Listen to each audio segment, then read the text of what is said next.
I don't know if you've been able to tell from the way I talk or from all the stuff that's over here on my bookcase, but I'm from North Carolina and I'm specifically from a town that's called Concord. A lot of people haven't heard of Concord, but they've heard of Charlotte. And so a lot of times I'll just tell people that I'm from Charlotte. Hey, I know the video just started for you guys, but just so you know, this is literally the 5th time or so that I've had to record this. One time I literally had the mute button on the entire time. A funny little thing that I used to always say about the city of Concord is there's a bunch of other places that are called things that look like Concord, but apparently in most parts of the country, they actually pronounce them Concord. And at least the dumb joke I used to always make is that, don't know if you're aware of North Carolina history, but there's been some wars fought and we lost some of them. So generally speaking, you don't call cities in North Carolina Concord. Anyway, that was a dumb joke, but I guess enjoy the rest of the video. But sitting on that city border in between those two cities is the Charlotte Motor Speedway, which is actually technically located in Concord. As long as I had lived there, it was always called the Charlotte Motor Speedway, except for a few years where Lowe's came in and actually bought the naming rights and called it the Lowe's Motor Speedway. Regardless of what everybody else told us it was called, a lot of people who lived there just continued to call it the Charlotte Motor Speedway. That's how we knew it, and that's how we kept calling it. In that particular case, the universe ended up kind of taking care of itself because it ended up going back to being called the Charlotte Motor Speedway. I guess we were all kind of right, and we won. But either way, it was interesting seeing how we all reacted to that change in our lives. How many of us kind of pushed back against something that just really didn't matter? Like, it didn't matter that it was called the Lowe's Motor Speedway. I wasn't even a NASCAR fan, so I don't even know why I cared all that much. Even looking back on it right now, I still don't care about NASCAR. So why did I care about calling it the Charlotte Motor Speedway? I think what it came down to is that there was something that I valued there, and that was like the identity of the town that I kind of grew up with. I kind of grew up with this idea of this is just kind of how things are. And I got used to it and I got comfortable with it. Because I valued that, it made it so that even if I was talking to somebody who maybe wasn't familiar with Charlotte or Concord, but they'd gotten into NASCAR and they knew what the Lowe's Motor Speedway was, I valued more trying to protect the way that I was comfortable with doing things than actually having a conversation with this individual about something that they would actually understand by calling it by its real name. Again, typically that didn't happen to me because I didn't care about NASCAR. You see, a lot of us get wrapped up in the change of the things that we see in the here and now. You know, things that we experience, things that we've grown up with, we end up saying are sacrosanct. I can tell you right now that just when you start talking about church politics and the way churches kind of think and operate, change is always a fight. It's really never not a fight. There are a couple rare instances where you can hear people talk or you can read books about people who have assisted their churches in going through extreme radical change. But I think the fact that you can actually write an entire book on those few instances shows you exactly how difficult that is for most churches. And in fact, what we end up seeing are a lot of churches end up just basically dying off because they don't want to change. So why is that? It goes back to this whole what do you value kind of thing. Do you value tradition or do you value growth? Do you value your culture or do you value the mission? I don't want to make it sound like contemporary churches don't sometimes sell their souls to their own culture. I mean, I am not necessarily friendly to a lot of contemporary churches that have this, let's just do whatever we can to get people in the doors mentality. I actually really dislike and sometimes go overboard on talking about some of those particular instances.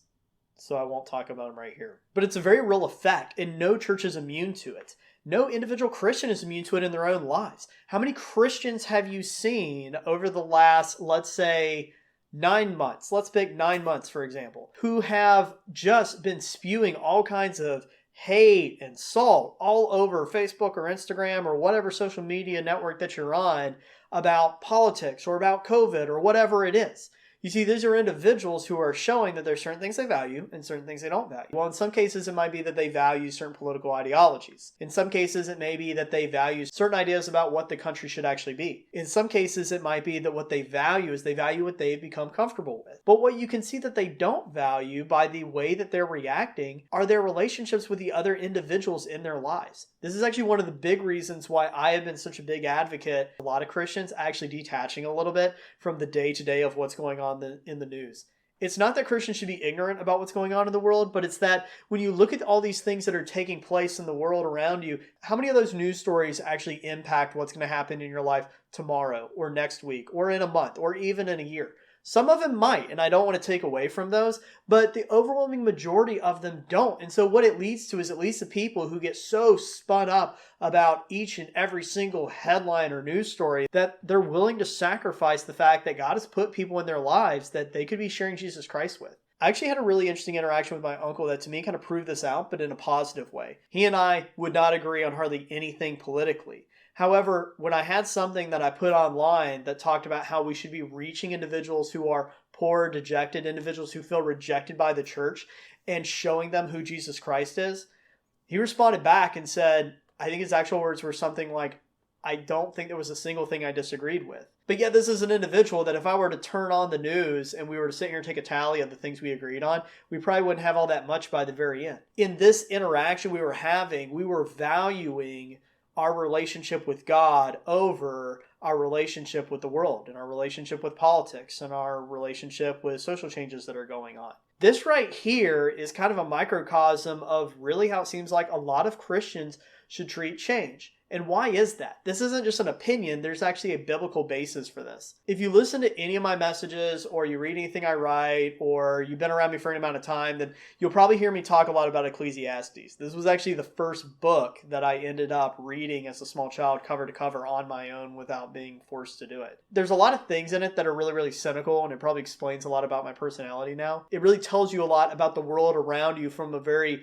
realistic perspective rather than sometimes the cotton candy and rainbows perspective of the Bible that a lot of people like to teach kids in the church. So why do I talk about Ecclesiastes? Because in there we see this excerpt from Solomon in chapter 3 where he talks about how everything is temporary. I'm not going to read all of it because it gets a little long, but I'm going to read a little bit to you. There's an occasion for everything and a time for every activity under heaven. A time to give birth and a time to die. A time to plant and a time to uproot. A time to throw stones and a time to gather stones. A time to embrace and a time to avoid embracing. I wonder if that's about COVID. A time to tear and a time to sow. A time to be silent, a time to speak. A time to love and a time to hate. And a time for war and a time for peace. These are just a few verses, and I skipped around a little bit. But right there you can see that what Solomon is saying is there's a time for everything. And if we were to put that in our own lives, I mean, you could almost replace this with anything that you see go back and forth. There's a time for the status quo, and there's a time for progress. There's a time for Republicans. There's a time for Democrats. There's a time for things to remain the same, and there's a time for things to change. If we were to look at our own religious institutions, I mean, this message right here should probably be plastered all over the place. I mean, how many churches do you see that really haven't changed at all in years, decades, maybe even entire generations? And yet some people have this idea in their head that, well, that's just kind of the way it is, and that's the way it needs to always be.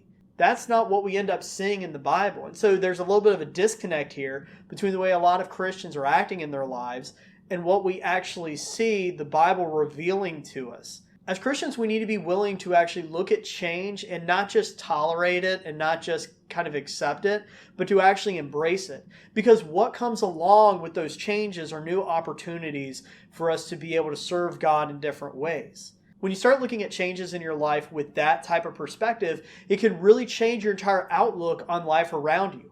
All of a sudden, you don't look at the fact that you're going to maybe have to move to another community or that your living arrangements are changing as a burden. You look as an opportunity to be able to witness and form relationships with new people.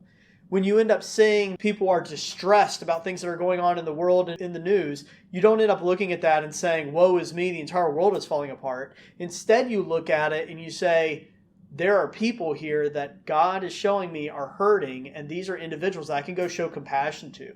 Whether those are people who are feeling oppressed because of insert cause, whether those are people who are scared because they think something that they hold near and dear to their heart is going to become outlawed, whatever it is. These are opportunities for you to be able to show love and compassion. Where it becomes a problem is if we as Christians start to prioritize our own preferences over the mission that is to take place. If we start looking at change and saying, well, you know, there's certain change I'm willing to accept, but I just think that we need to pump the brakes on that because after all, we need to be respectful of our past. When I'm looking at the things Solomon's writing here, I don't see him talking a whole lot about being respectful of the things of the past. And I guess as a student of history, the thing that I find really, really interesting about that mentality is that a lot of things that people will try to avoid changing are things that under the scope of human history really haven't been here all that long.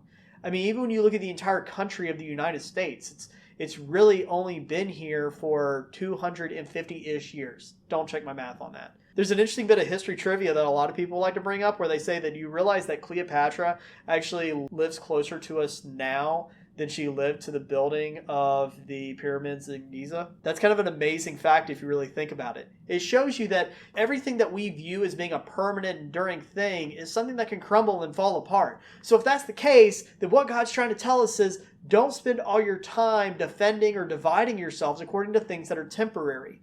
Instead, look at the work to be completed. When we look elsewhere in the Bible, we can see God being described as unchanging and never ending. Well, if that's really who we believe that we serve and who we believe we reflect, then it means that when we are faced with these challenges of change, whether in our nation or in our community or in our churches, we have to look at them with this sense of excitement and optimism that the thing that doesn't change is still there with us, and it's still giving us guidance and still helping us move forward no matter what. This is something that should thrill us, and even if it's a little bit scary because everything that we know may be fading away or maybe changing into something different, that's not something to fear. It's not something that we have to cower over. It's something that we can actually embrace because we know that we're embracing it with Jesus Christ in our lives. So I guess this is one of those moments where you have to actually ask yourself, do you really have a relationship with Jesus Christ? And if you say that you do you understand exactly how eternal and how big He is? Because if you do, then it should be a whole lot easier to be able to let go of these different stresses that we have over things in our life that may change. No matter how many other things change all around us, our God will never change. That's what I got for you today. Thanks for joining me. We'll catch you again next time. Thanks for joining me. If you did enjoy this video, then please hit the like icon. And if you want to see more videos that come up like this, hitting subscribe and the bell icon will help you to be able to see whenever I put new things up there. So I hope I see you next time. And until we can meet again, God bless.